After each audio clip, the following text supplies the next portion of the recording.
Welcome to Roadcase, the podcast that explores the live music experience. Thanks for joining us. I'm your host, Josh Rosenberg, and I'll be taking you on a journey through in-depth interviews with performers and key people in the industry to explore the magic of live music, how it can be totally transformative for both fans and performers, and we'll look at how they take it all out on the road. It's going to be a great ride, so here we go.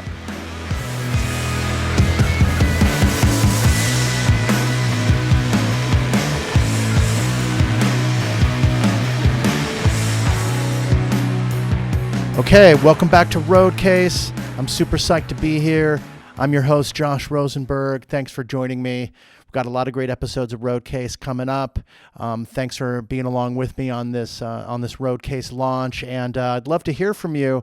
If you want to get involved with Roadcase, or let me know how you're doing with suggestions, comments, questions. If you want to suggest a guest, that's awesome. I love email because, who doesn't love to get a good email? That life-affirming chime that you get when you get an email in your inbox. And if you want to do that for me, send me an email, say hi, whatever. I'm info@roadcasepod.com, or you can follow us on the social media channels. Those three big ones, Instagram, Twitter, and Facebook, and our handles @RoadcasePod. If you'd like to get even more involved with Roadcase, you can do that on Patreon, and you can support us there and get all kinds of goodies. And we're going to have some exclusive episodes available only to our patrons at Patreon, and you can find us at patreon.com/roadcasepod. Of course, you can subscribe to this to this podcast on your favorite listening platform. And while you're there, please rate and review Roadcase. The more stars, the better, but hey, I'll take what I can get. And, but if you want to leave a review or opinion about what's going on, yell at me, tell me how you feel, man. I'm good with that. That would be great. So today we've got Jim Runge, who is the tour manager of the Black Keys. I'm really excited to have him here. It was a really fun interview. Jim's a Green Bay native. Started his career in lighting production, loved the gypsy life of being on the road. He's an old punk rocker back from when he grew up in Green Bay. And he's a big X fan and John Doe fan, so I love that. He got involved with Jimmy Dale Gilmore as a lighting director, while Eric Frankhauser, who's the tour manager for Wilco and whom I had on the show to launch this podcast, Eric was the tour manager for Jimmy Dale Gilmore. So when Eric moved on, Jim Runge inherited that tour manager job. So that's kind of how he got in the business. And then Eric and Jim sort of they basically piggybacked each other, or leapfrogged each other, might be a better term, from artist to artist. And so that's kind of interesting to see how that sort of friendship worked for them and works throughout the industry too. But Jim landed with the Black Keys back in 2010 when the Black Keys just had some absolutely amazing and meteoric growth. I mean, they went from clubs to arenas in that 1 year. And his work with the Black Keys was really one of the reasons why in 2014, Jim won the Polestar Road Warrior of the Year award. So we'll hear kind of what impact that had on Jim and his thoughts around receiving an award like that. But Jim's also been in the EDM world as well, which is quite different than rock. Than the rock world, but the commonalities are also very interesting from just a vibe perspective and the impact that the music has on the fans, and how Jim's perspective sort of captured all that. But 2020, bringing it to the present, was a difficult year for Jim. He had some health issues in this year that's been difficult for everybody, but especially for Jim. He suffered a stroke late last year. He's recovering from that in an amazing way, and he's roaring back. So we'll hear Jim talk about that. I'm really excited to have Jim here. I'm a big Black Keys fan, so I know you'll really enjoy this interview. Thanks for joining Roadcase, and here we go.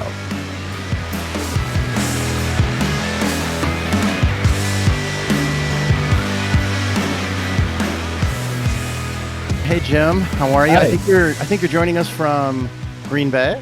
Green Bay is right. All right. Well, I guess they're not doing too bad, but I don't know if you're much of a football fan. But anyway. I'm not, but from a standpoint of a community, I keep track of what they're doing just because I think it's interesting from a sociology standpoint. I'm interested.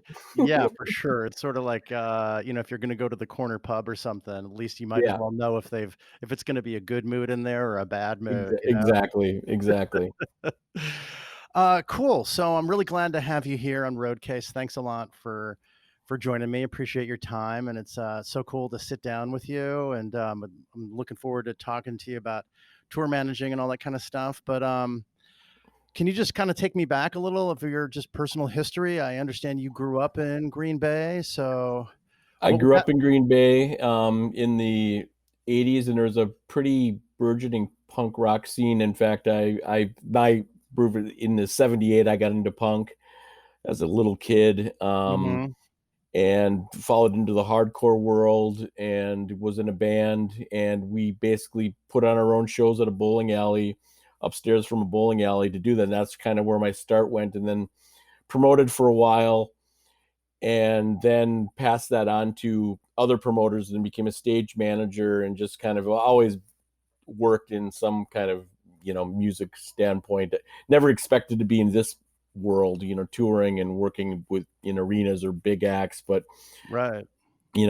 started. But it all started with punk rock in the '80s for sure. Did you think about that when you started to, like, kinda you sort of had, like, a DIY sort of upbringing, it sounds Yeah, like and it wasn't how did like you production wasn't part of that world. You were happy to have some speakers to play to sing Yeah, through. right. You didn't think about production and lights and all that.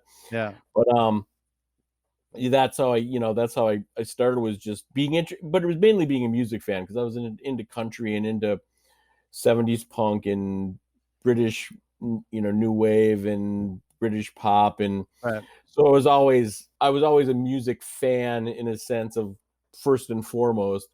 I never thought I'd be in production. Worked for a lighting company in Green Bay before I moved to Minneapolis in the late '80s, and that kind of, for me, it was, even though I wasn't in the production side of it, is like lighting was interesting, and it was also a way to work in music and be part of that entertainment world, even though the world I was in, Yeah. doing country festivals in northern Wisconsin wasn't what I was into.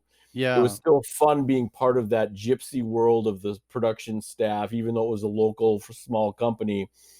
Which, when I moved to Minneapolis years later as a bartender, met somebody and worked for a bigger production company and just kind of Mhm. moved my way up from there. Well, you mentioned that you were doing you were conducting shows. In what capacity was that?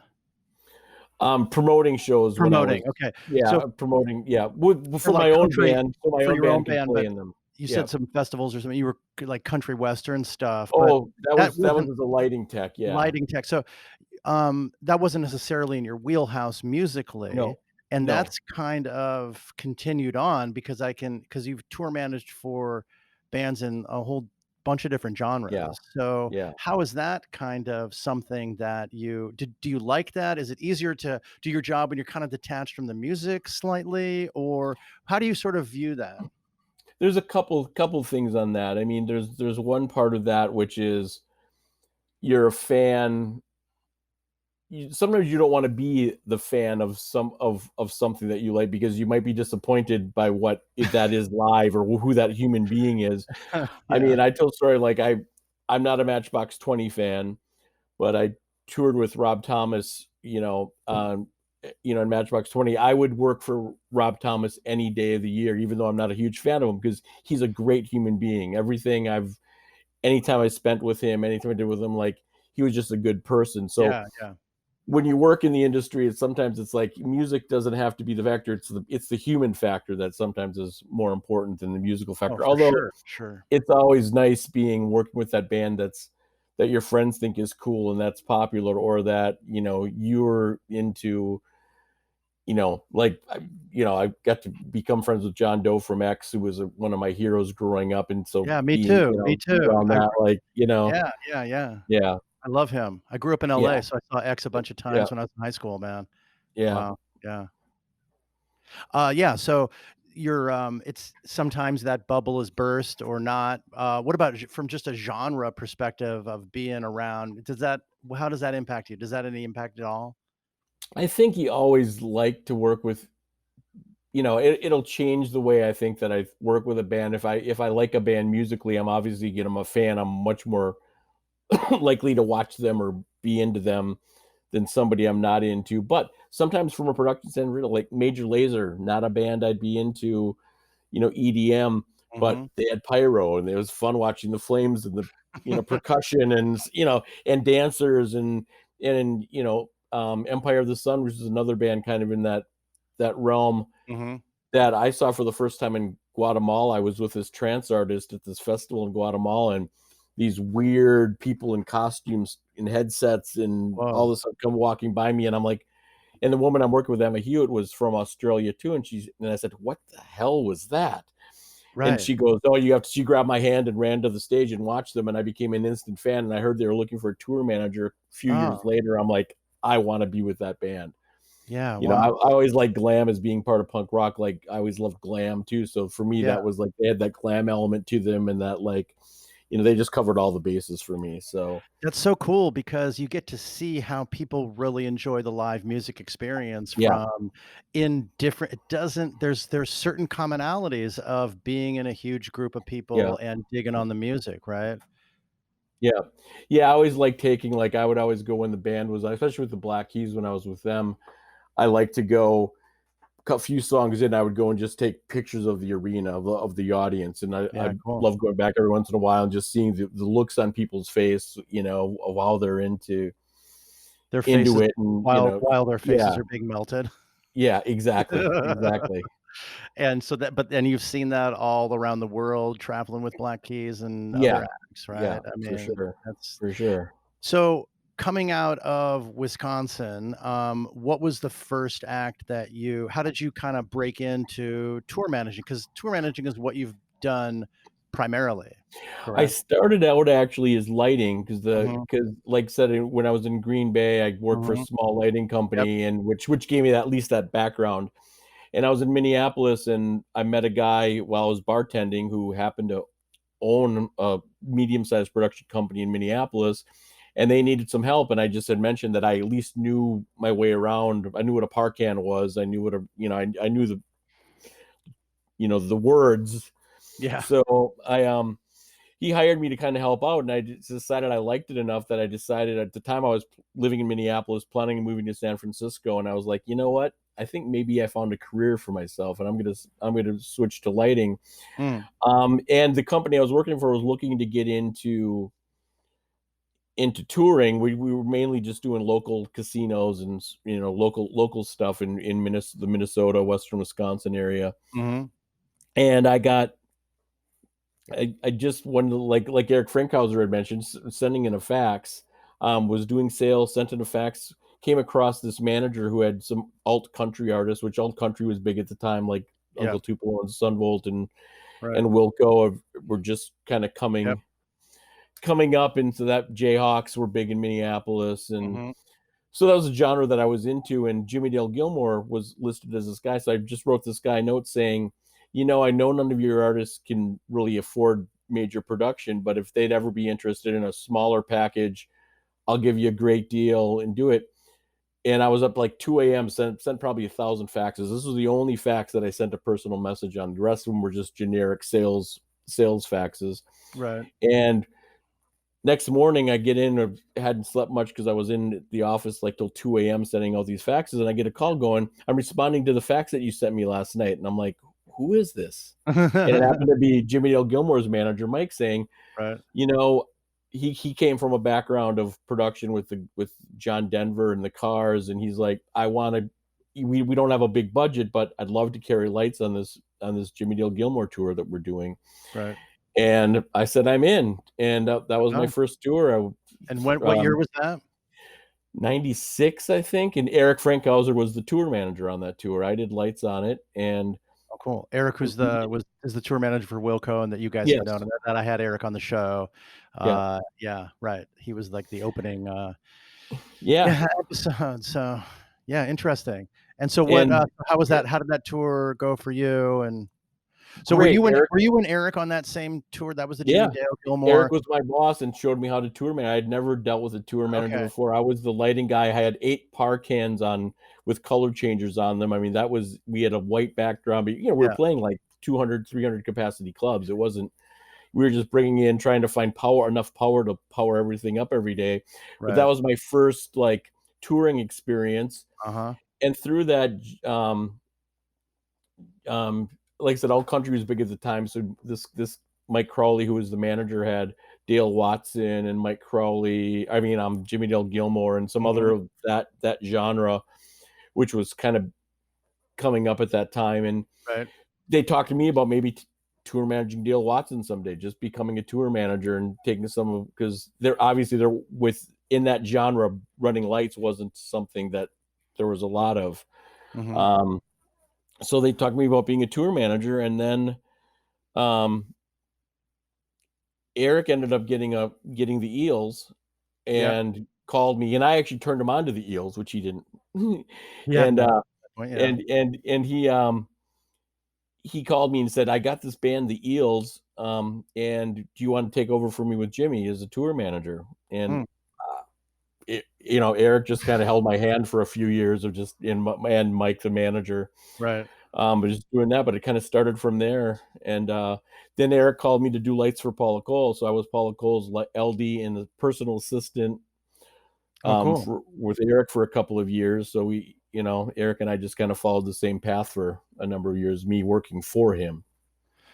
Wow. So you did. So you tour managed for Jimmy. No, Yeah, Jimmy uh, Dale Gilmore. for Jimmy Dale Gilmore when Yep. Eric left to do Eels. Yep.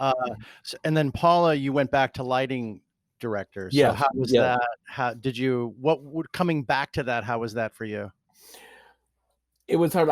I've done lights a couple other times since then, but I think the last time I did was with Machine Head a few years ago, and I did Stained in the late '90s. I did Stained, but the problem with that is like I didn't work for a company. That was a time when lighting was strictly analog, and then it was becoming digital. And I worked for a company that was strictly analog. We didn't have any digital, so all of a sudden I'm in a world and have no access to the technology. Really, I'm not working for a company, so I thank God I became a tour manager because I would have never made it sticking in lighting. So So you mean to make the jump from analog to digital was tough? yeah, because I didn't have any access to the gear to learn how to use it, or it was and it's a completely different world. Yeah. So yeah, thank God I got out of that when I did. Yeah, for sure. So you were also a personal assistant to Paula, and Yeah. so what was that like? We were doing that. I think at that year that was when I met Rob. We opened for Matchbox 20 for a tour, and then we did the Horde Festival one year with Blues Travelers and I forgot who else was on there at the time. Ben Harper was on there. Uh-huh. So we did so I basically just I'd set up my lights, and especially doing festivals and there's an opening act, there wasn't a lot of lighting to do. So I would just do the basics, and then when Paul would come to the venue, I would just chase her around and take Oh, so care of you'd be whatever doing she needed to both. do. Okay, yeah. Yeah, I was doing both. Yeah, I Oh, was okay. lighting and personal assistant. Yeah. Sounds like you maybe needed an assistant for Yeah. your Well, I was covering for your Eric. I was assistant to Eric's the assistant assistant because of I was. Paula. Yeah. Oh, so Eric was on that particular tour when you were Yeah. doing Eric was both, my tour right? manager Okay, on that one yeah, also. Yeah. interesting. Um, so what happened after that? Well, then Eric retired to run the festival or run the theater in which he left the Eels at that point. So I took Mhm. over the Eels as tour manager for him. Oh, okay. And so I became the Eels tour manager for a number of years. And then from there it kind of I did Jerry Cantrell from Alice in Chains. Uh-huh. Yeah, there's a bunch of Cesare Evora, who's a world music artist who passed away a few years ago. Right. Again, every genre you'd think of, I did Babel Gilberto, who's João Gilberto's daughter, who's Oh, a kind of wow. a jazz singer. Does she sing any of his Um, songs? Well, she did the one that her stepmother did, that with Kenny G, which she had done with Stan, who is it? God, I'm gonna Stan Getz. yeah, with that Right, right, right, yeah. The girl from Ipanema, Yeah, yeah, yeah. she covered that. So Right, right. Yeah, the yeah, girl from Ipanema is like, is sampled in some hip hop yeah, songs, and my daughter's always listening to it. I'm like, "Hear that? That's a yeah, sample. That's the world's most famous song." And yeah, she's like, "What do you exactly, mean, Dad? exactly, No, this is a hip hop song." yeah. Um, so you're kinda you're a tour manager for a couple different bands, and that kinda intertwines, right? Because possibly one band is touring, so it's not like you had to have an exclusive deal with a band at that time. It depends. Some bands work a record, some bands just tour. So there's Mm, kind of mhm. difference there. So if you're working a record, you might work a record for a six week US tour, a 3 week European tour, or a little bit more of that, and then that's it. And you make another record for a year, and then you come back and do it. And there's some bands that, obviously, especially now, a lot of bands can't. There is no money in the record industry making records, so Right. you have to tour to make the money. Where it used to be that touring was the way that you sold records and you Yep. promoted the record. But now it's the world has flipped that, and now it's you have to somehow figure out a way to make money touring and merchandising and all that stuff. And the recording thing is just something you do to for your art. Yeah, for your art and to have, an album to tour around, have new Yeah, material when you're yeah, on tour. But is exactly. that easier for you if so basically you're making the premise, you're establishing a premise that bands are touring more and constantly. So would that is that that's better for a tour managing professional? Yeah, I think because they have to stay on the road, they have to stay relevant, they have to do because no people aren't buying the records like they used to. Mhm. So, they have to keep Right. that. So consequently, was there a point when you just began working for one band a majority of the time? Was that when you started with Black Keys, or There's what and did that I did Lucinda Williams for 7 years. In fact, I brought Eric in for that one too when I left. But there's been some that I've worked with for a number of years, but it's kind of like I'd work a tour and then go on to the next one. If that band wasn't touring, a lot of time you're not on a retainer. You're just kind of like you work that tour, and then when that tour is done, you're free to go do whatever Yeah, else you have to do. So, um, so basically, a lot of times I did, like I do every year, every 2 years, I do the tour with the band. But or I'd work every summer, like Cesaria Vor, I did like 6 years, but every summer she'd come over and do like a 6 week run of performing arts centers in the US, and I would be her US tour manager for that. right. So it's always different. Every band kind of has a different thing. It also depends if they're touring the world or touring just the US or Mhm. working a record or just working all the time like a lot of acts do now. Yeah, and we were talking before we started the interview, we were talking about, Eric Frankhauser, whom I had on the show, earlier, and, it's interesting that you guys are sort of piggybacked each other and given each other jobs, and, you worked with them together on different tours, and, is that something that's unique in the industry or just between the 2 of you guys, or is that somewhat of a common occurrence because there's a lot of overlap with you and touring professional types? Both, I think, with Eric and I, it's a little bit different in the sense that we're friends and I think we have a certain relationship. We trust each other. Like I was brought into Wilco to kind of train somebody. It didn't work out. Um, I love being with them, but I had other stuff going on. In fact, one of my biggest regrets of my career was not staying with Wilco. Mhm, but, mhm. um, and I knew Eric was the right guy for that band. So I was just, and Lucinda was the same. I was leaving. It's like, I'm going to put, this is a band I love and a job I love. I'm going to bring somebody in I trust. And Eric is always that person. Mhm. When I'm looking to cover myself or bring in somebody that I know that is going to do a great job.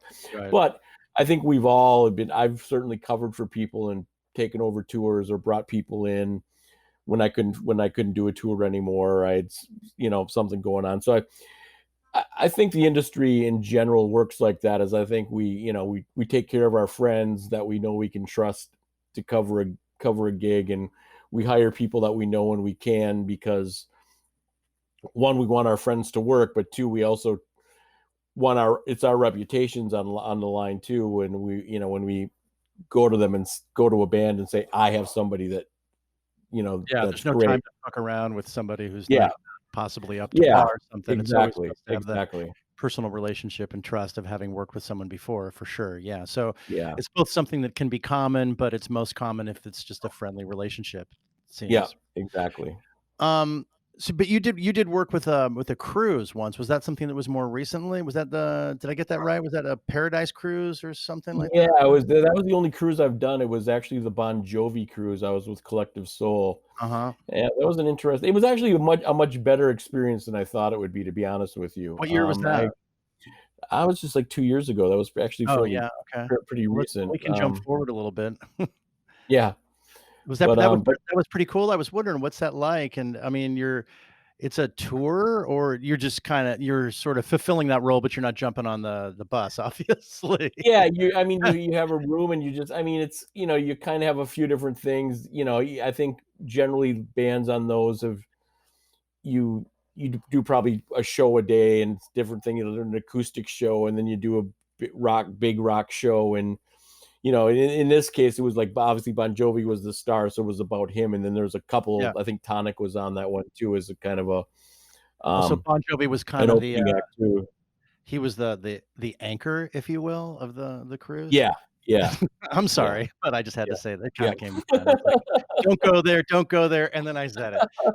exactly. So, with, like, 4 or But 3 nights of him and then, other acts, and then yeah, yeah. I mean, I think you you happened to be played. I think managing Collective Soul at that time yeah. and then they joined up with this cruise and did this thing, so you had to get them from point A. How did that what were your main responsibilities on a tour like? To get them to the buffet and then to I this or mean, that they're kind of on their own. I mean, if they needed to be escorted or something, I would do it, but for the most part, they were on their own. They're pretty independent, and so I just needed to get them from.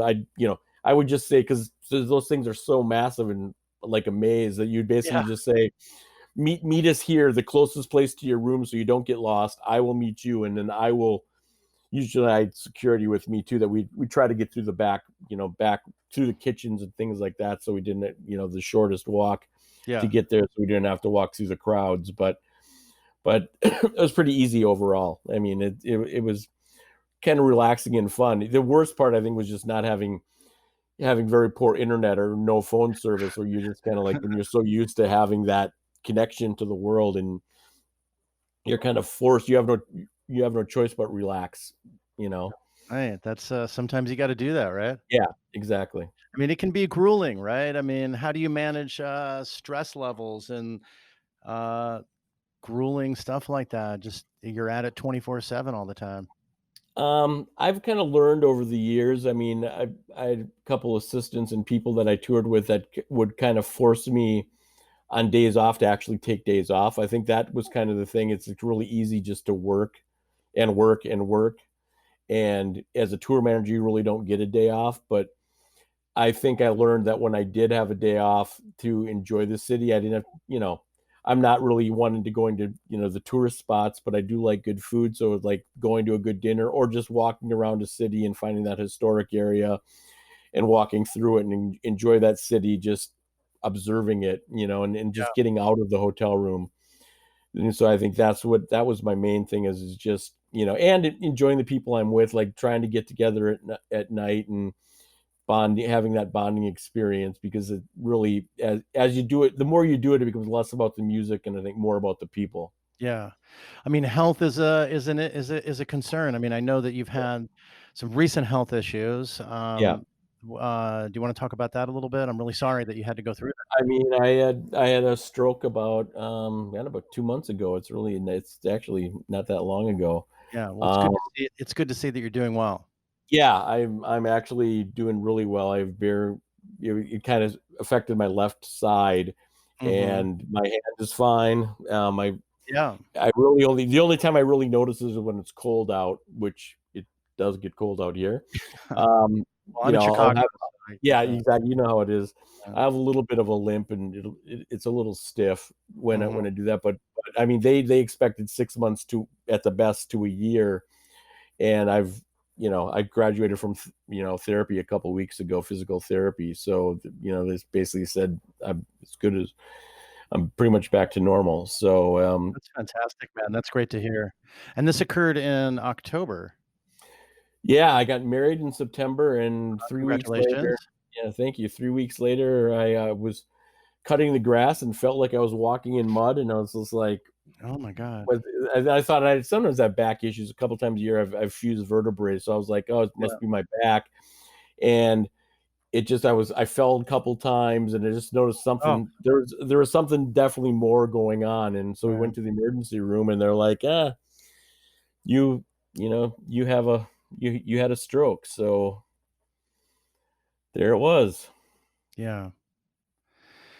That must have been very difficult to go through, but I'm so glad, we're on this video call so I can see you're doing great, and, I'm really glad to hear that. Yeah, I mean, it was And you had, so you had a GoFundMe to help out with some of that, all the expenses. I think at last check I looked at it, there was like 400, almost $43,000 or something in that neighborhood, raised by your friends and people and just everyone that wanted to donate. And I think that's wonderful. So if people, so there's a GoFundMe out there site for Jim, and but what's that like as a touring, as an independent touring professional, to have that kind of potentially and financially, not apart from the health issues, but the financial cost of something like that happening when you're professionally in the position that you are in the music industry? What was that like for you?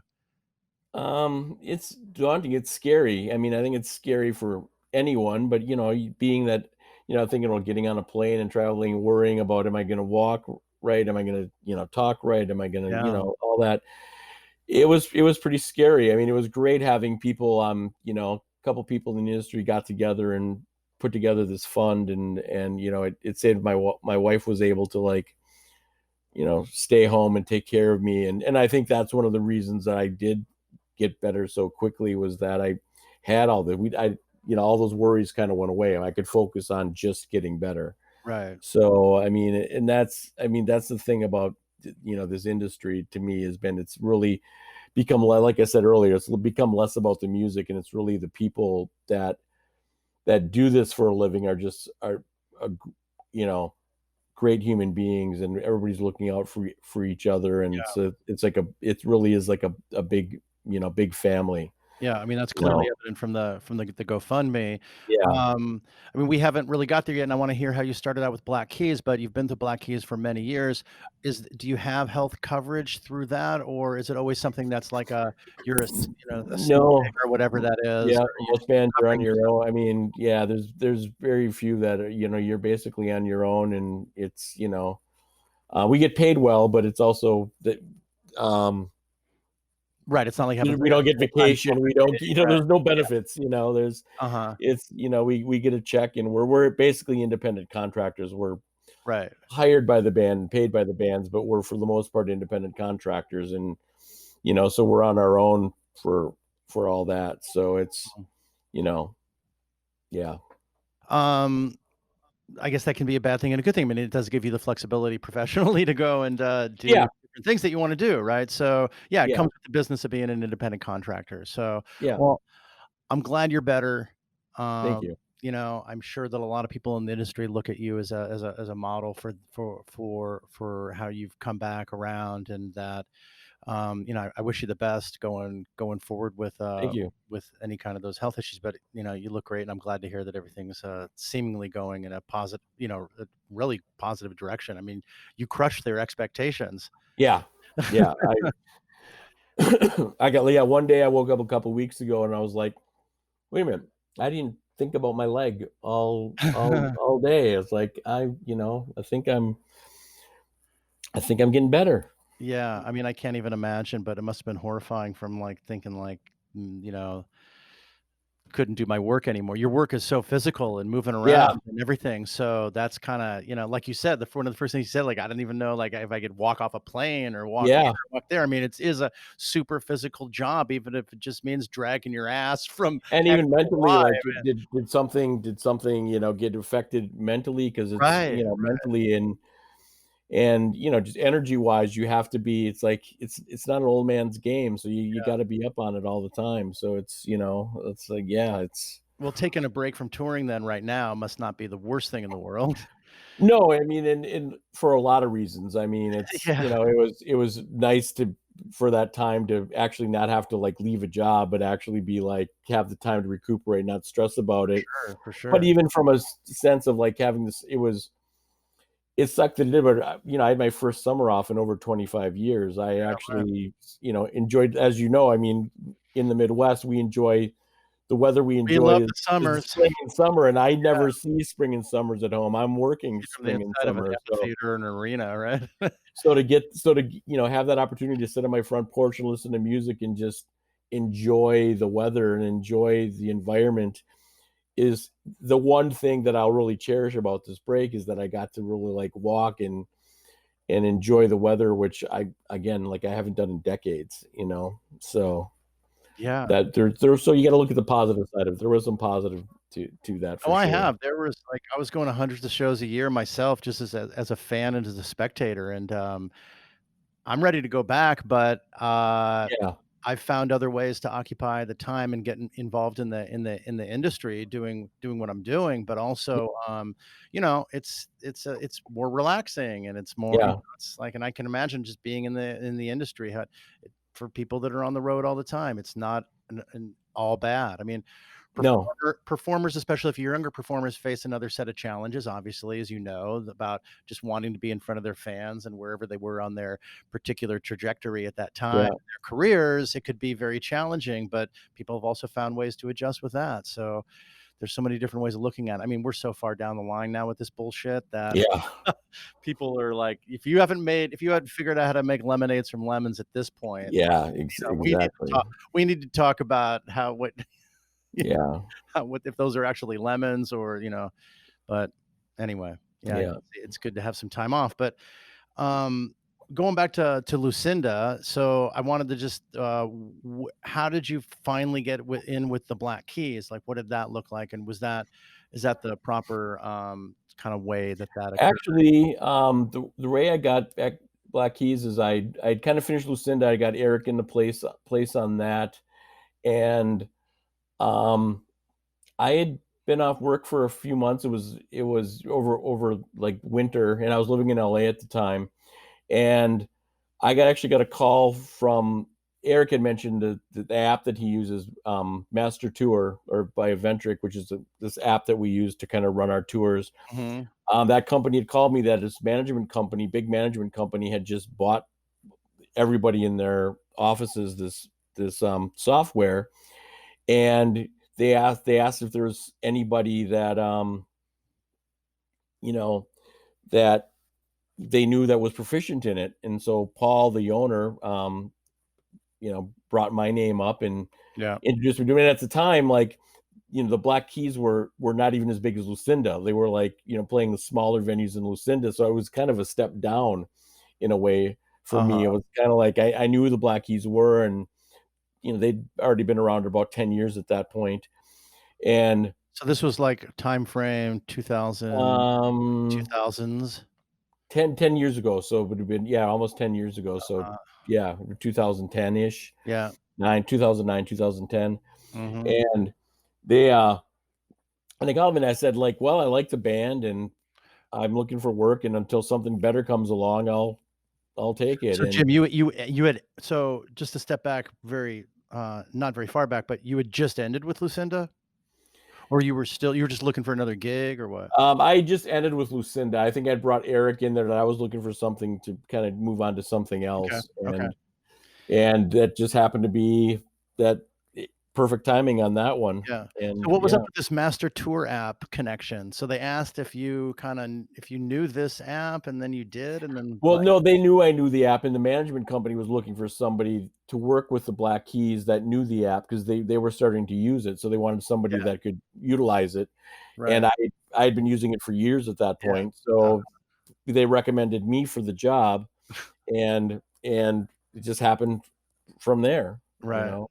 And it just all blew up, everything we did in that first 2 years, like we set a goal and we blow that goal out of the water, and and we think like maybe this will happen, that would happen within seconds, and then we'd In be on to terms of something the else. band in terms of Yeah, band the development, where sales you guys are and going, what are you doing, where are you yeah, venues, etcetera. sales and Yeah, goals, like, 2010 was like a blow up year for them, right? I mean, you were like doing clubs at the beginning of that year and then yeah, doing I think we arenas at started the end doing of the year. clubs. That's insane.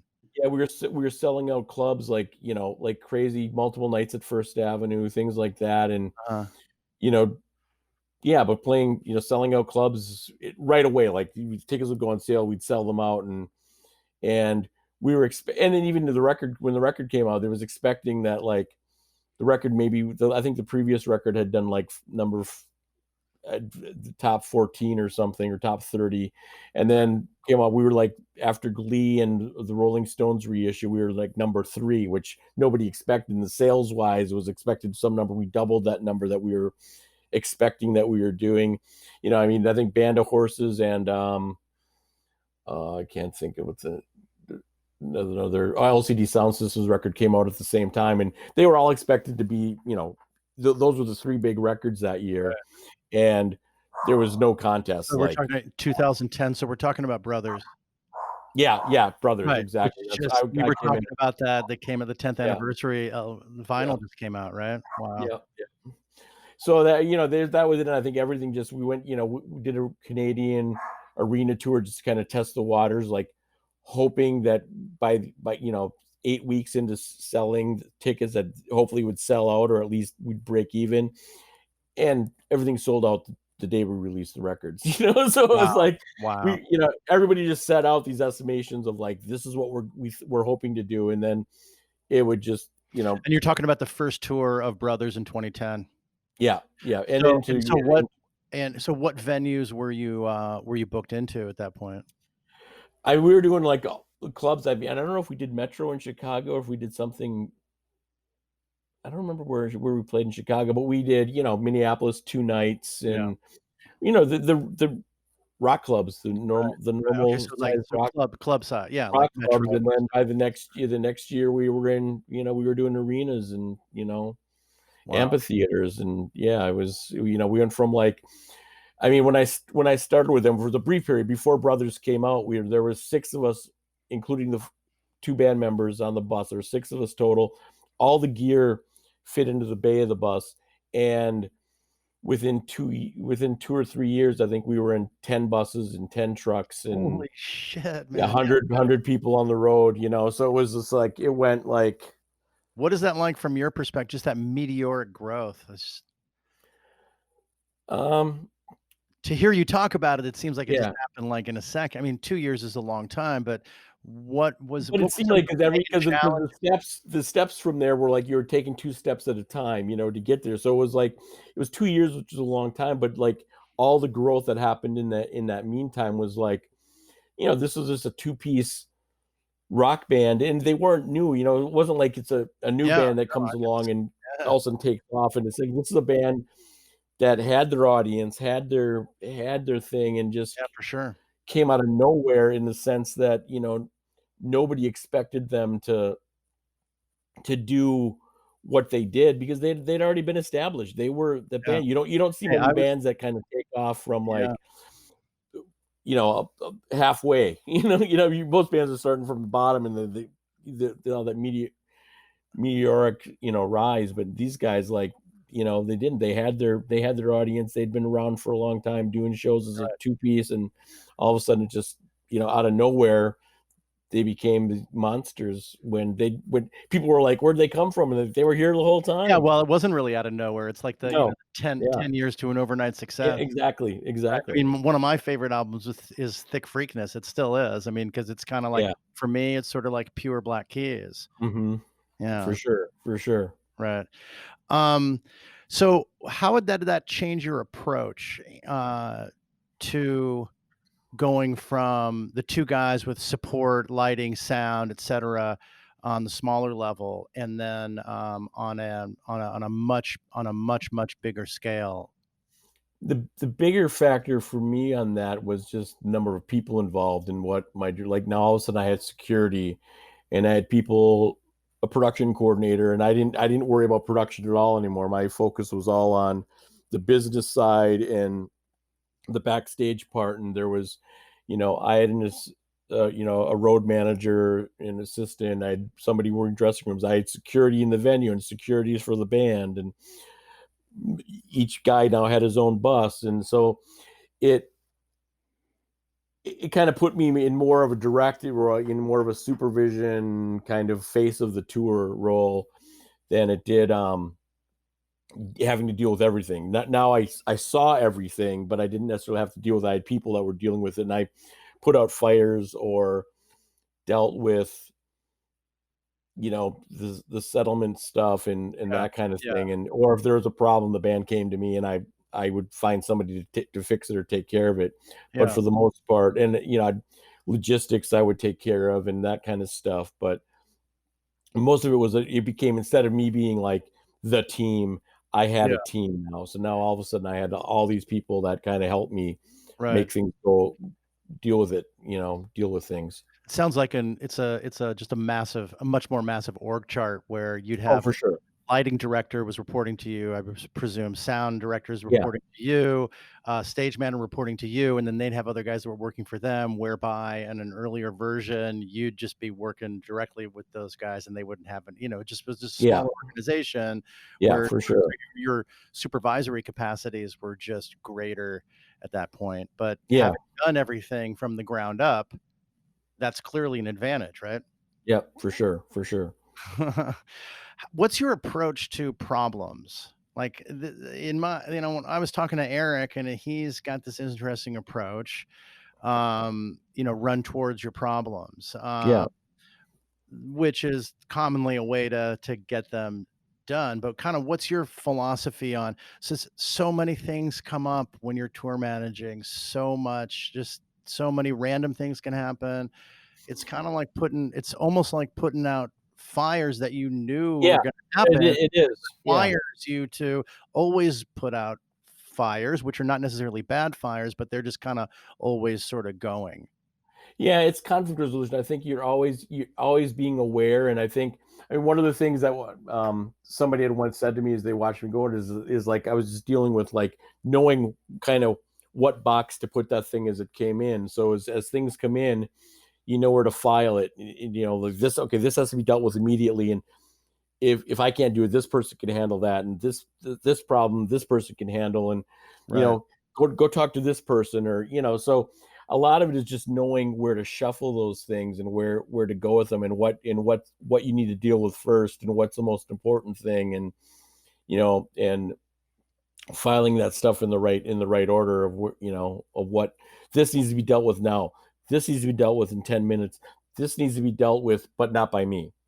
yeah, So calling that person to say, take care of this, what's the problem here? So I think that's it, is you always have to be ready for it. I mean, you never, it's never taking a break.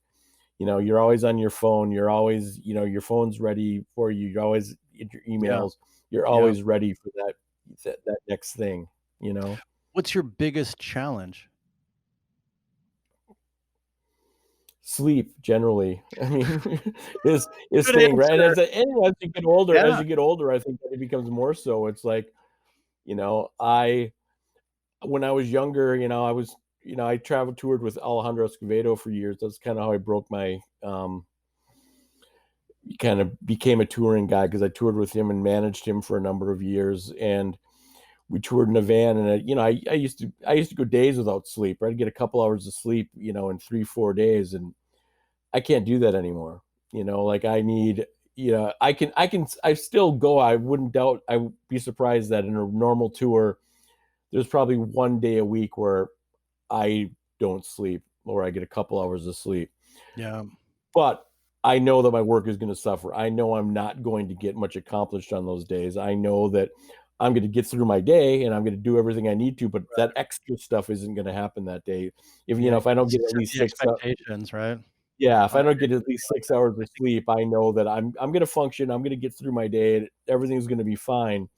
But I know that when that day off comes, I'm going to need to nap that day because I need to make up for yeah. what I didn't have. So it's just being aware of your limitations, and all that kind of stuff becomes um, more vital and more important.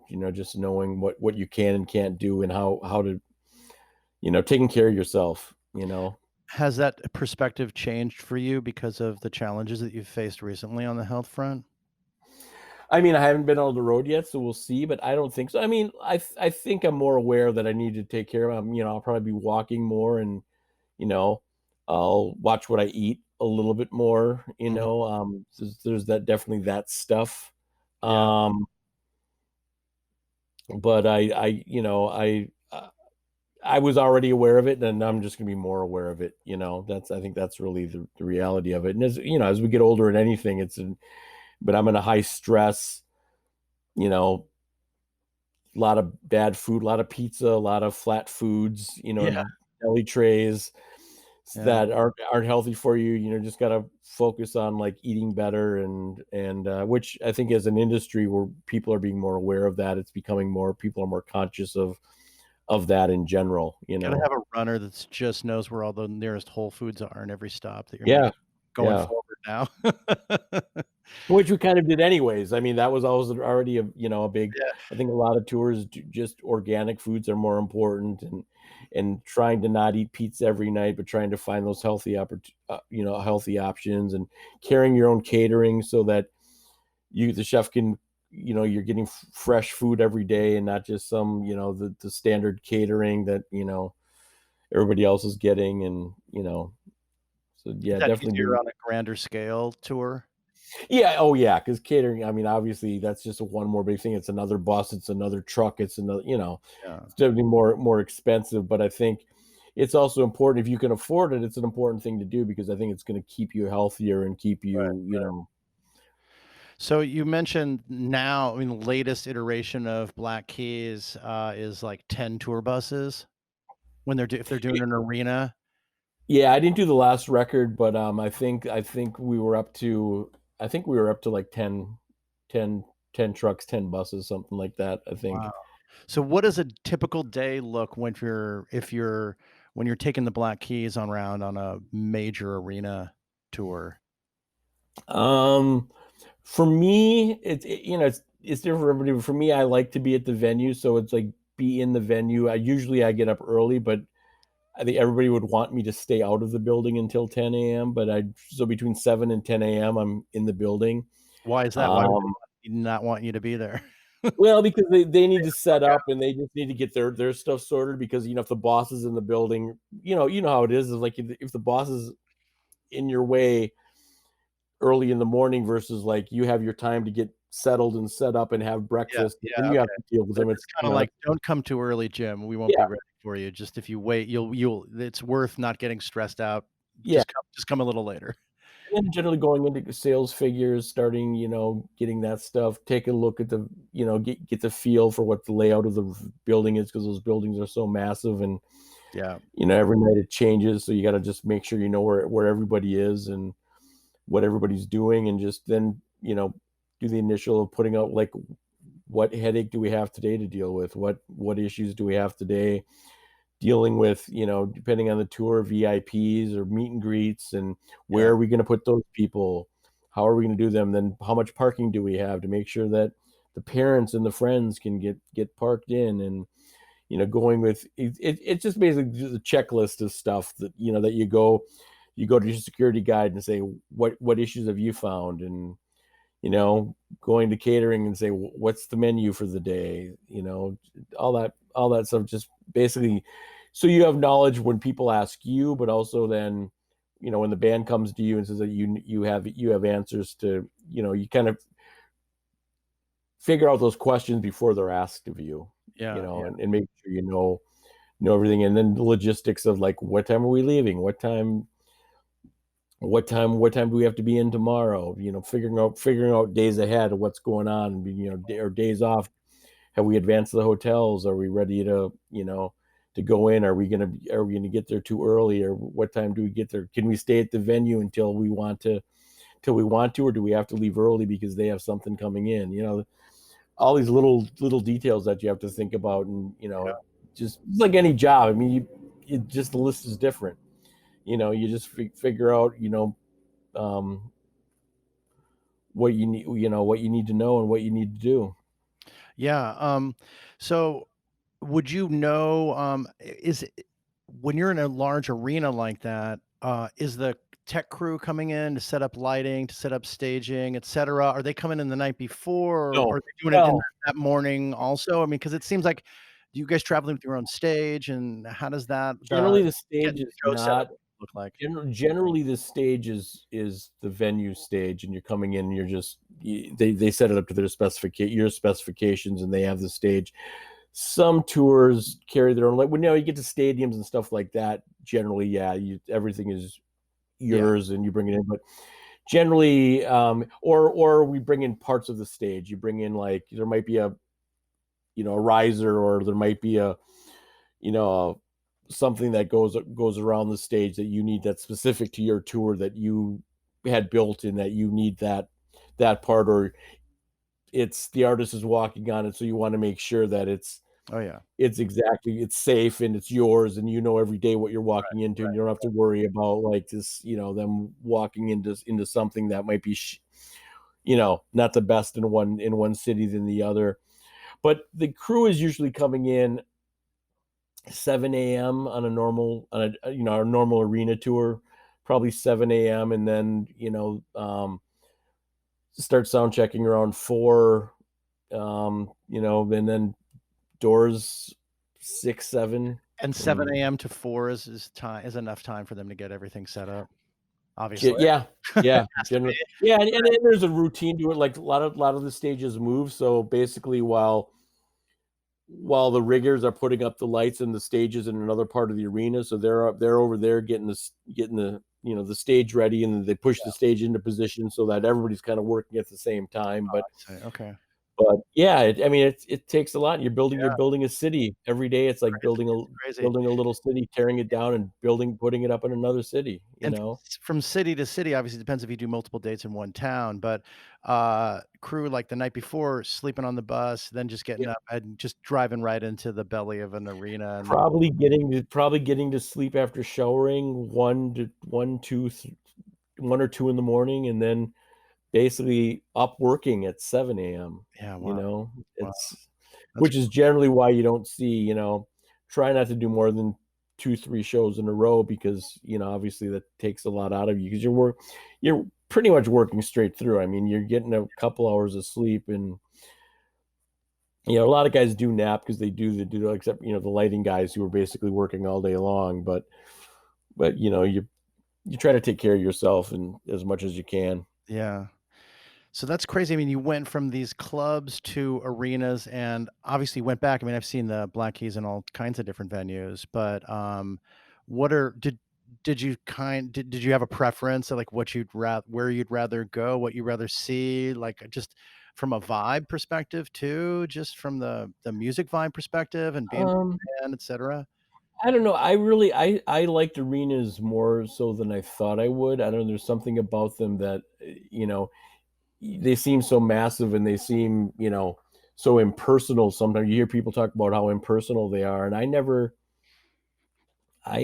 felt that way. I mean, it is nice being in a venue where you get outside and see, Yeah, some days you're showing up at, like, you're getting to the venue at like 6 a.m. You're going right into the basement of the arena and parking, and then you work until 1 o'clock, and you're getting on the bus, and so you never see daylight. You never see.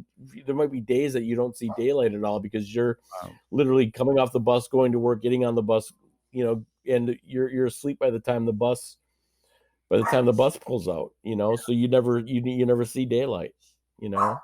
Well, that's gotta So be a little bit difficult, obviously. yeah, it's not, yeah, I mean, definitely. So I mean, it's nice because at a club, at least you know that you're That's gonna your walk dog. That's outside. your dog, not mine. Yes, that Just is my for dog. Yes. the record. Um, yeah, you never know what like club. At least you can walk outside. You know that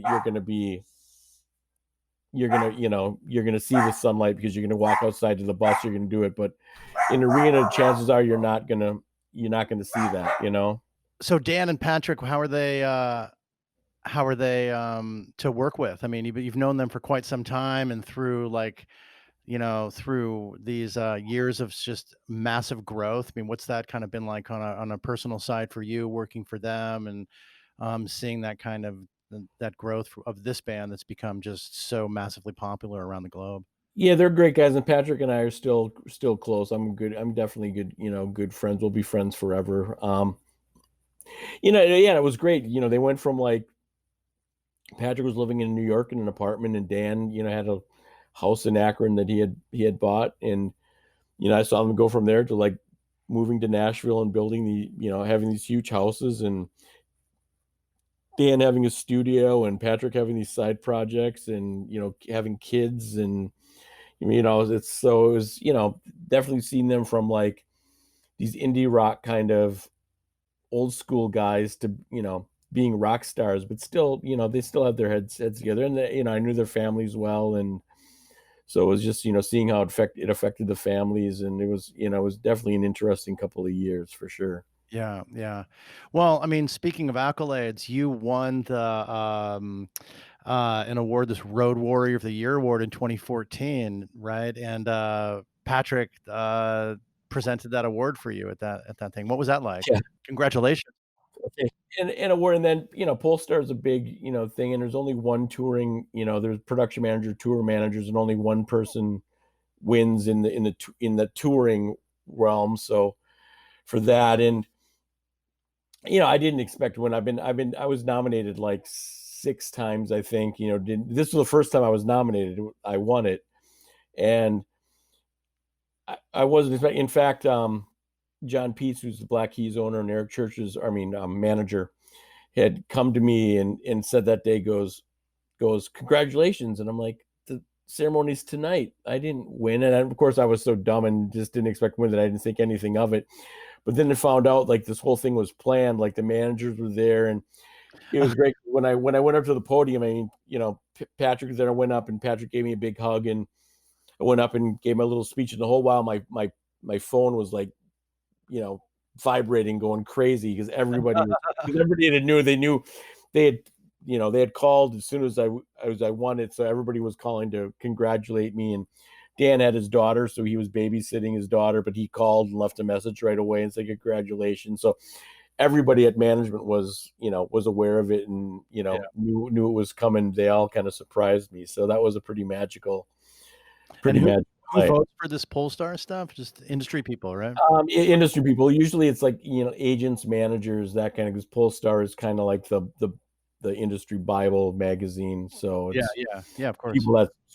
people that subscribe to that, I think, are the people that can vote for Yeah. it. So Well, that's a yeah. great that's a great honor. I mean, wow. Yeah, and awards. Everybody's like, well, awards and award, but and it's like, it's a popularity contest, but it's like, I'm actually flattered that people like me. That people have nominated me, and I won once. It's like that's a great honor to me. It's like it means a great deal to me. I think I'm better than anybody else? Hell no, I'm not even close.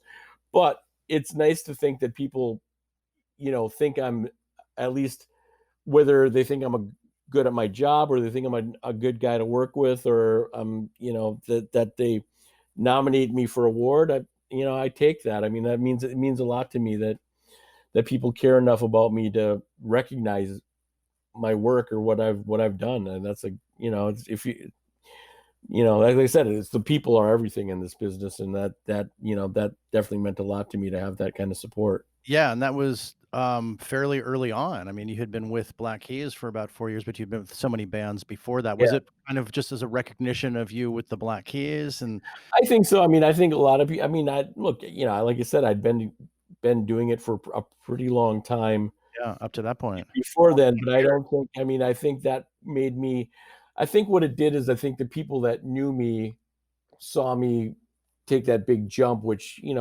which I think was a recognition, I think, from people. And then there was a lot of people who didn't know me, but then saw me with this band that was kind of a big deal, and then got to know who I was, and then saw what we were doing, and just I glommed onto that popularity, or that you tend to get the recognition for what you're who you're surrounded by. Yeah, yeah, So well, also kind of what sort of vibe you project and yeah, how yeah, you manage obviously, it's an endorsement of how you manage yourself in a professional respect. I yeah, mean, when you're on tour, do you sort of like to create a type of vibe, like, yeah. within like, what does that kinda look like from tour to tour, or even, like, your latest tours, etcetera? Like, what's your philosophy on that? I feel like for me, it's like that is my like.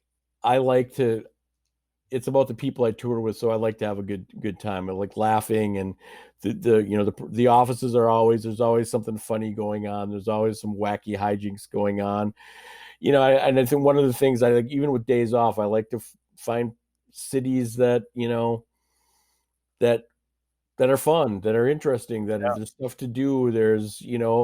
I always love discovering like a new city that I've never been to before. That's has a great restaurant or a great park, or a few years. One of the last tours I did with the Black Keys, the routing was pretty crazy. That we were like, we do a festival, and then you'd have a day off driving to that festival, so you'd stop so the bus drivers could sleep, but so you just hang out in the city and then go on. We found all these little cities all over Spain and France, and that normally you wouldn't go to, but like I did research, and we still people talk about that to this day. Like we'd find these great little bars or little cafes or little you know old parts of little towns that normally you wouldn't go to, because there's not necessarily venues in those cities. But we had a day off, and we had to do something while our drivers slept, so we just had So, these magic. basically, you'd just grab a bunch of dudes just a bunch of people from your team and just kinda take off and just do Well, something. yeah, yeah, we had day offs, we'd all hang out. I mean, you tend to be, because tours tend to become like families. Yeah, Not everybody gets along, but for the most part, everybody does. So everybody likes hanging together, and family. we you know, just Yeah. hang out, have dinner together, and hang out, find like cool little, there's nothing like the cafe scene in Europe. And Oh, that year was also the year of the World Cup. So Patrick and me and a security guard and our keyboard player, like, I'm not a big sports guy, but like there's something about sitting in the cafe in Europe watching the World Cup with like hundreds of oh, other people, having a beer, watching TV. There's something about that in Europe that's like so different. We don't have that same kind of like cafe culture where everybody's just kind of hanging out together and doing that. Was like those are some pretty magical times. yeah, well, it's just the group ethos, right? I mean, to be Yeah, around all those yeah, people exactly. on everything. You did an EDM act, Major Lazer, right? You Yeah, I've toured. done a few. I did Marshmallow for a little bit, and kind of, I guess you said, Empire of the Sun kind of flows into that world a little bit, I guess. Yeah, what's But that like, and how is that different from what you'd been doing before or up to that I, point?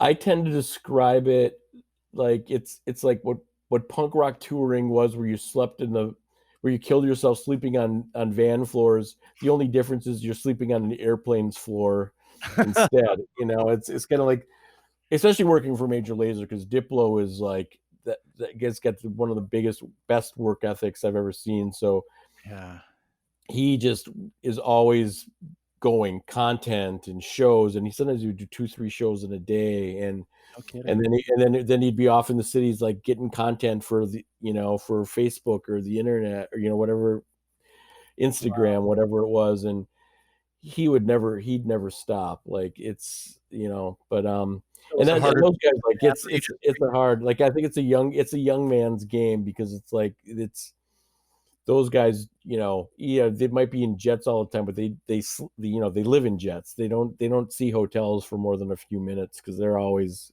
on the go to doing something else. So yeah, So that's interesting. so you bring up his just constantly working, gathering content, doing what he does. Is that does that create different challenges for you from managing a tour perspective?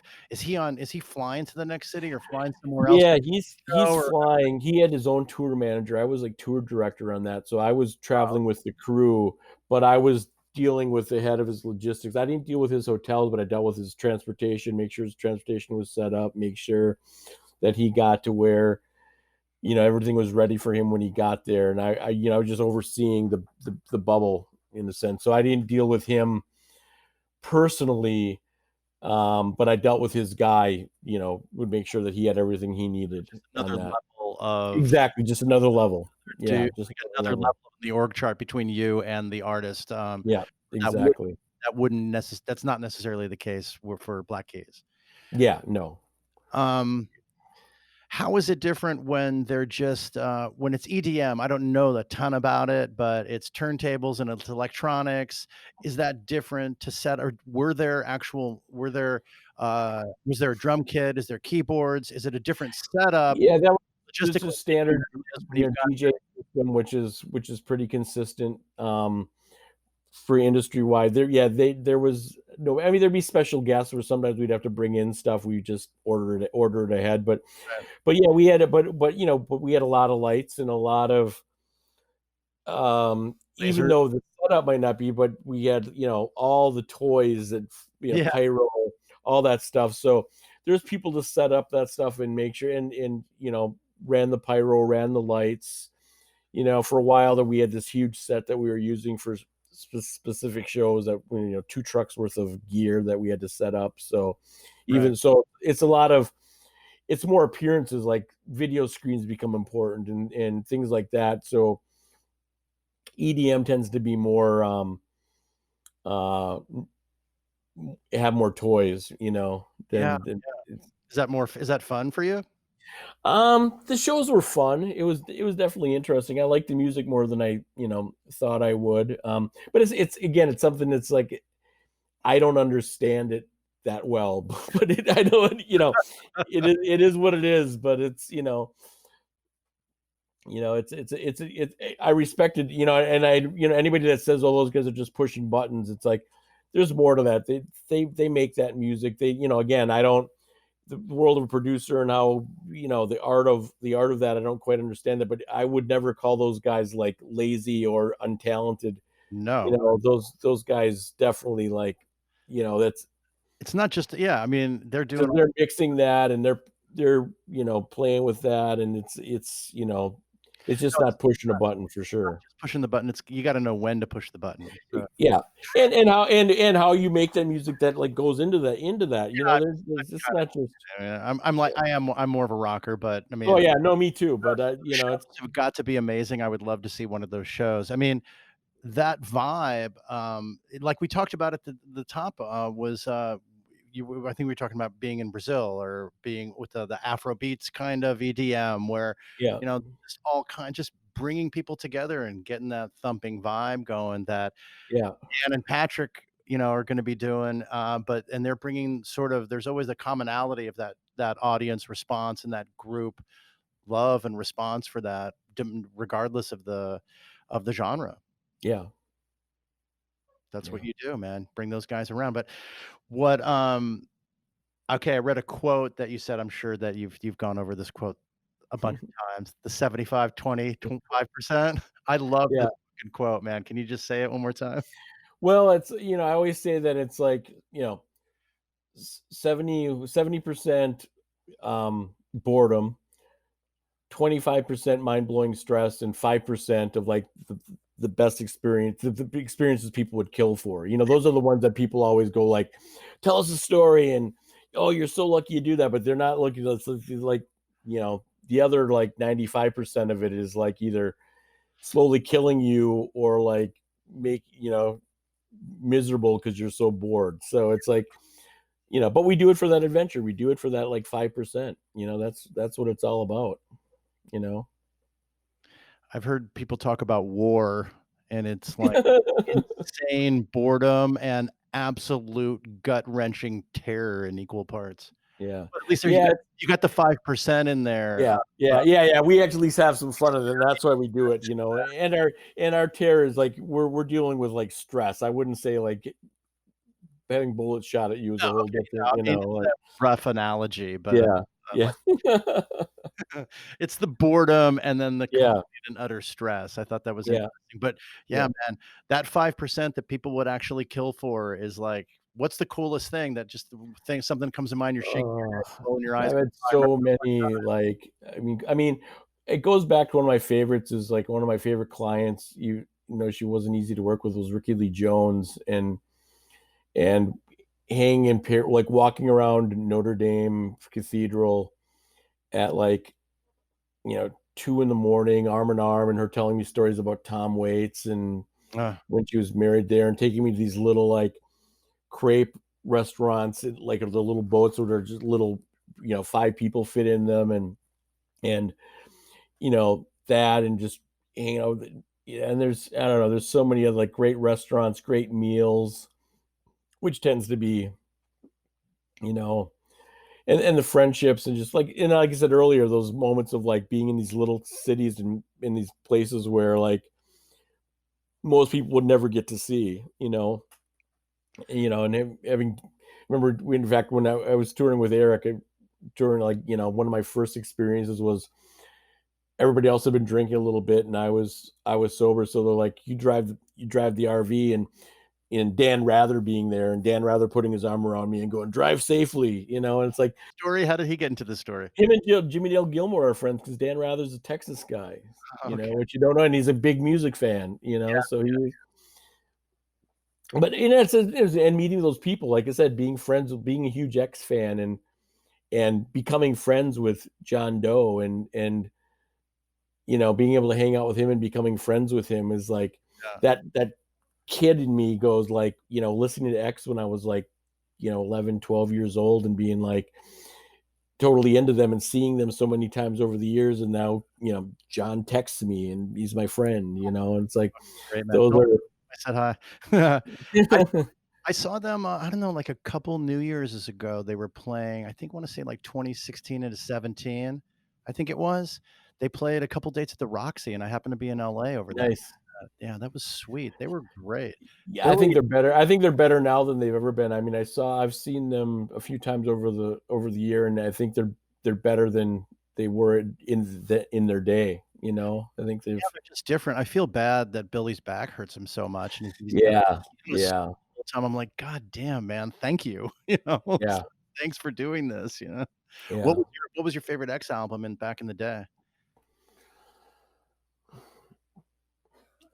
I'd say probably the first one. Los Angeles? Yeah, Los Angeles, but at the same time, I hated it because of Ray Manzarek, and I hated the Doors. And Ray Manzarek played Yeah, keyboards on a punk record.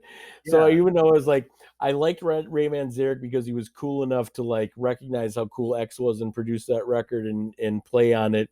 But I also hated that a member of the Doors was on a punk record. But I'd say that whole record was definitely, those first couple were probably like my favorites. But I I I think love the they're Doors, all.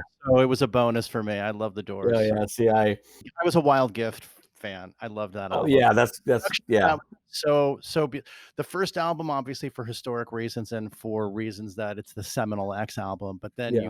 being able to go into the studio and do something like Wild Gift is but you are, during this COVID period, you've been teaching there's the pandemic, you've been teaching some online courses. Do you wanna talk about that a little bit? Yeah, Mark Clark, who's a EDM kind of tour manager, well, not younger, but he's been doing it 10 years.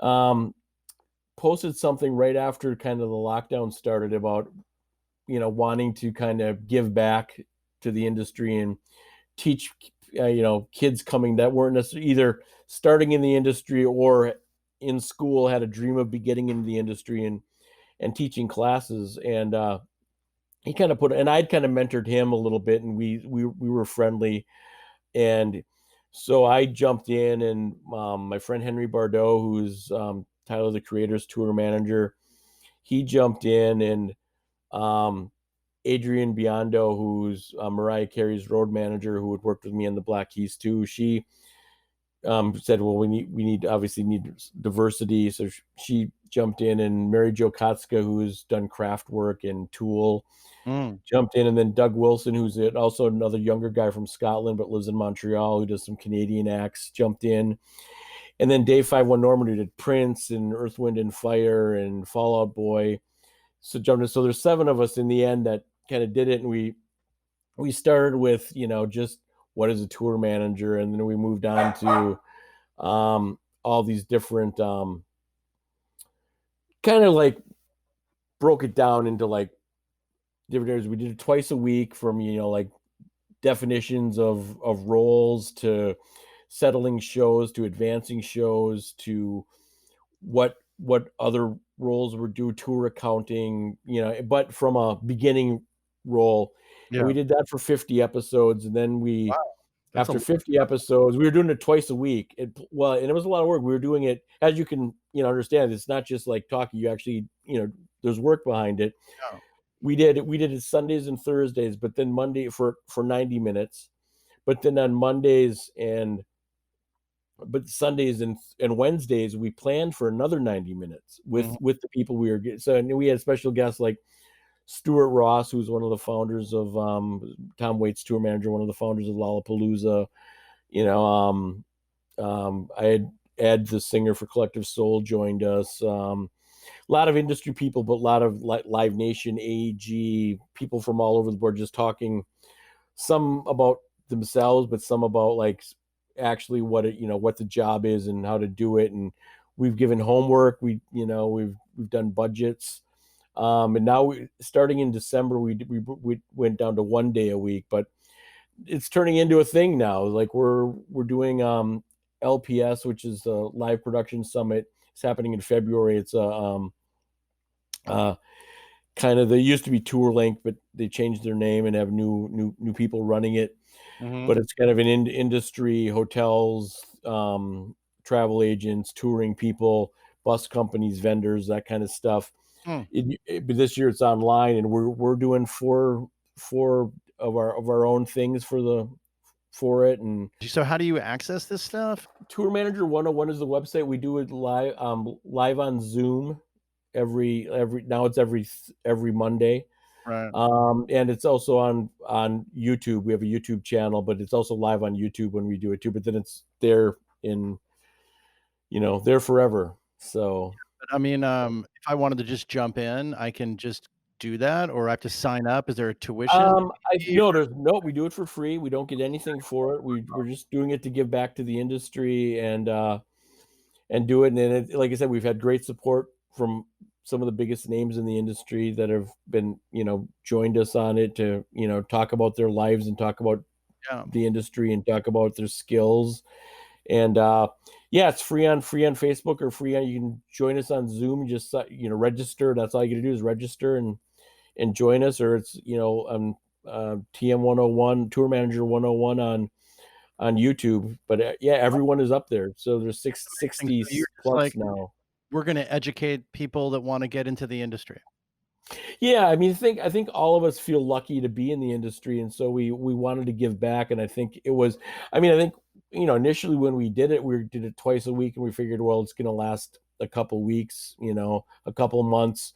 Nobody figured that 9 months later we'd still be doing this. So out of just necessity and just pure growth, we've just been like, well, okay, now this is a thing. Now we got to treat it like a real thing. So yeah, it's been good through this because it gives you a purpose of like something to do. As you get Yeah. something to do with the time you got. There's a lot of work behind that too. That's awesome. Yeah, I applaud that, man. That's great. That's great. yeah, it's been fun. It's been fun. So what episodes did you do? Well, we do them all. I mean, once in a while we missed a couple with things are going on. But we're all 7 of us are generally there, and we usually have 2 to 3 guests Okay. every week. And we took a break for the holidays, but we're starting up again next week. So Oh, that's Yeah. great. That's great. So, tour plans in 2021 yet? Can you tell me anything? Just I'm trying to just surveying the industry for the best news possible. I mean, I was the part of a lot of discussions early on when it happened, and the big thing that everybody at the time was talking was like, well, we're going to let professional sports see what they do, and whatever they do, we'll do. But then professional sports went, we don't need an audience. We get advertising, we get this. So it's like Right. that went right out. Because originally it was like, well, you look at Miami and stadium there, and it's like 60,000. If we safe distance, we can do 16,000 and do that. And it's like, and then the production goes, now nobody, everybody's afraid to make that first move. It's like, I don't know. Nobody knows any more now than they did 9 months ago. Right. Nobody, are we going to be, if somebody gets sick, are we going to be responsible? Are we going to test? How do you test, quick test 10,000 people? Is that even physically possible? And how does Does one that person get through? does that pose a bigger challenge to you with, like, say, the Black Keys went out and they're in arenas? Do you think that's easier or harder than I mean, there's a lot of factors to consider, but I think the bigger venues, I mean, it's kind of what the world kind of looks like now, at least now in speculation, is that stadiums become arenas. So instead of 60,000 people, you're getting 16,000 people. And arenas become clubs where you're doing 16, 10, 15,000 people. Now you're doing maybe 2, 3,000 people. right. Mhm. And clubs become easy listening rooms, like smaller clubs where you fit 2, 300 people maybe in them. Yeah. And then those little tiny clubs, that the listening rooms become like ultra private shows where charge maybe $500,000 per ticket to have this like intimate experience with 3 to 4 other people or 10 other people or something. It's like, but I mean, that's just speculation. Nobody. No, no one really knows. I mean, yeah, it's crazy. Do you see a role with the band, like, for the I mean, I keep referring to the Black Keys because, like, they're your ostensibly, they're just a huge act, but, I mean, from a streaming perspective, do you see streaming being, a component and possible revenue generator in conjunction with live shows for bands as big as the Black Keys or Major For the Lazer? band, but coming from a person who's talking about crew and what I do, I mean, granted, I would be part of that, but I'm talking about the bigger picture of like, you know, a regular arena person, tour has maybe 100 to 300 people on it. If now you're knocking that down to like, instead of 100 trucks or 50 trucks, now you're down to like 4 or 5 trucks, you're cutting your production. Where are those extra 300 people going? That's just one tour. I mean, the So people if you're streaming. yeah, I mean, because the crew is what you're not doing the big lighting, you're not doing the big. I'm positing that you still put the live show on for a limited audience, but you stream it, but even on a larger scale in an arena, I mean, because bands were doing that obviously at, like, a drive-in shows and such. There's no money in that. I mean, that I think that early on, that was, I think, something where people went like, yeah, let's utilize this. But how many drive-ins are there? You have to bring everything in. Doug Wilson, who is part of our webinar, it was the band July Talk, who are big in Canada, and they did one. And we kind of went through. We actually did it on the class as part of just kind of like what it took to do it. And Mhm. there's no way, even with sponsorship. I mean, I think they had some heavy sponsorship. I think they might have broken even on it. It's like Right. there's no way to make money on that. And they didn't even bring in audio. They did everything through the frequencies. So that's without even bringing in sound. Yeah. Right. But you just figure you're bringing in all the production, all the sound. You're doing, and I 800, 900 cars max. It's like With fees you to watch a stream, you're not making enough money anyway. in a stream. That's what are you doing? One show? That's not a tour. Like how. Right. How do you I pay? kinda And think of it that I'm not disputing what you're saying, I'm just like, that one show could go to every single fan in the world, right? yeah, and if you get them to pay it, I mean, yeah, I mean, And then if maybe, but you think that, like, I don't know. I don't know. I don't you know. know, but is that gonna, most bands of that size have a couple hundred people, 100 people working for them. Is one show, even if you have a million people watching that show, are you going to have the band? Are you going to the band going to make a decent amount of money, and everybody on their crew going to make money for that one? Yeah.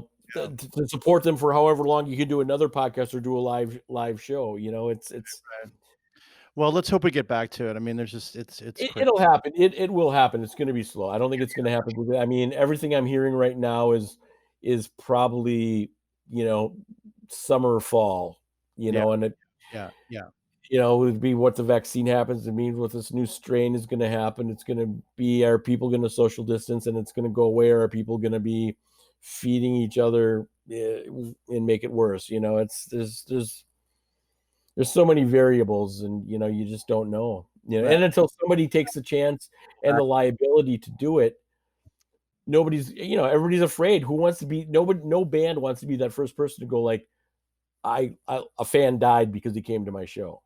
I know. I know. Well, Think about it. Nobody wants to nobody wants to be that guy to be like, it's yeah, we lost somebody because we put on a show we did too soon. a moral industry, and it's an industry Yeah, with a conscience, which is a good thing. yeah. You know, people So I mean, are in this industry for the most part. yeah. So, well, we'll leave it on that upbeat note, Jim. And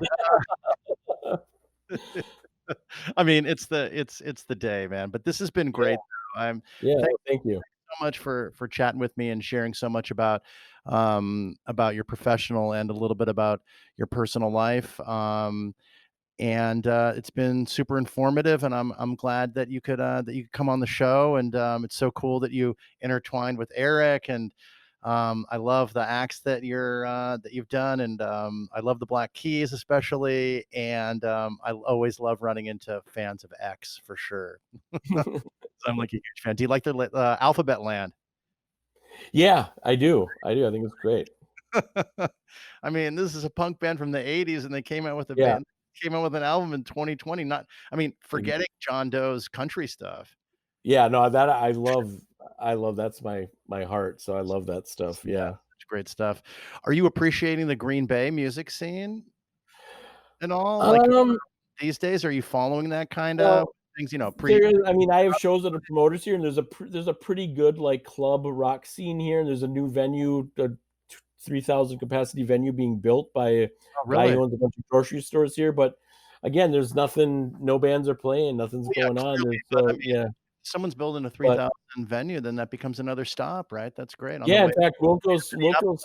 to play a baseball stadium in September. So hopefully, I mean, it was supposed to be last year, but they're booked again at there's a minor league baseball Oh, stadium that'd be here, fun. and Yeah. I mean, there wasn't really a stop from, yeah, like, Madison to Minneapolis, right? So I mean, back in the punk days, Green Bay was more, with the days when I started promoting. Green Bay was more popular than Minneapolis, Chicago, huh, and Madison and Milwaukee for that matter, because we had a venue that we'd play. We could sell. We People would make money. We had floors they could sleep on.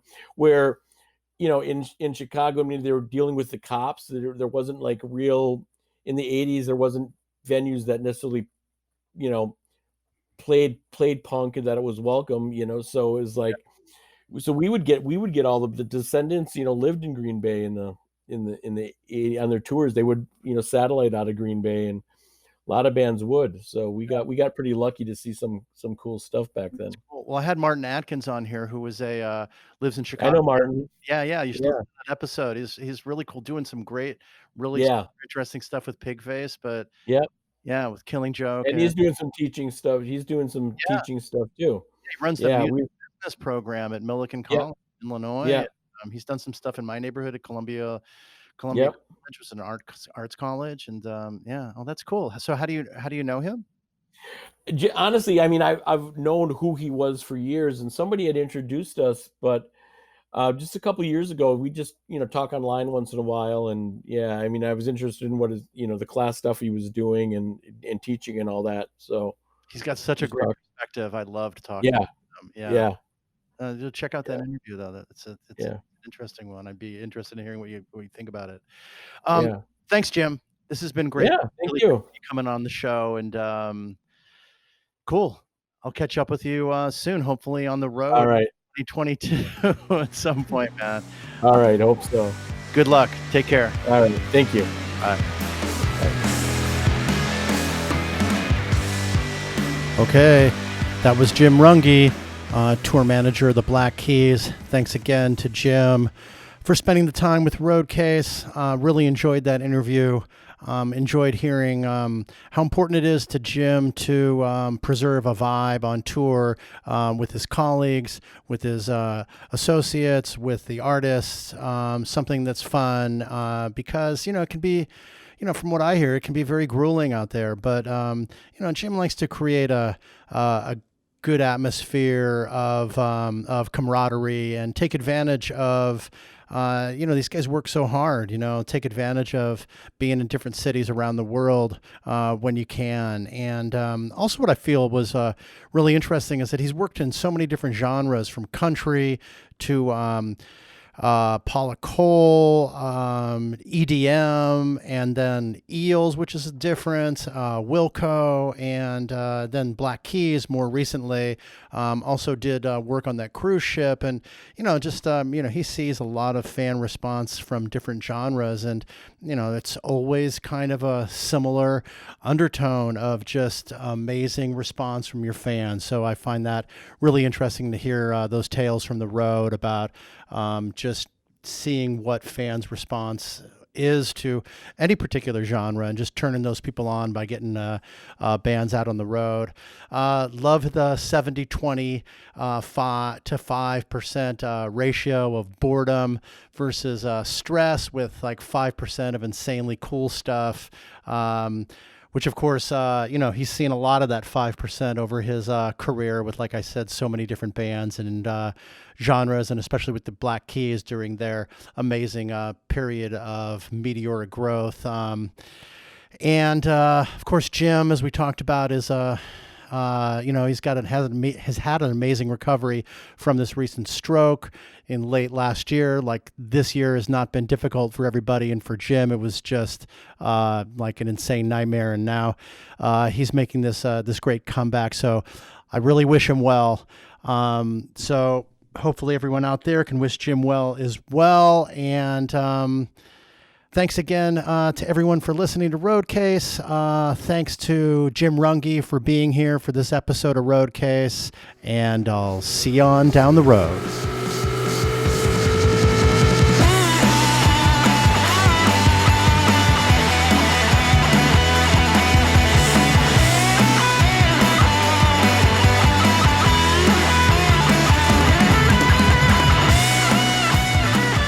Thanks again so much for listening.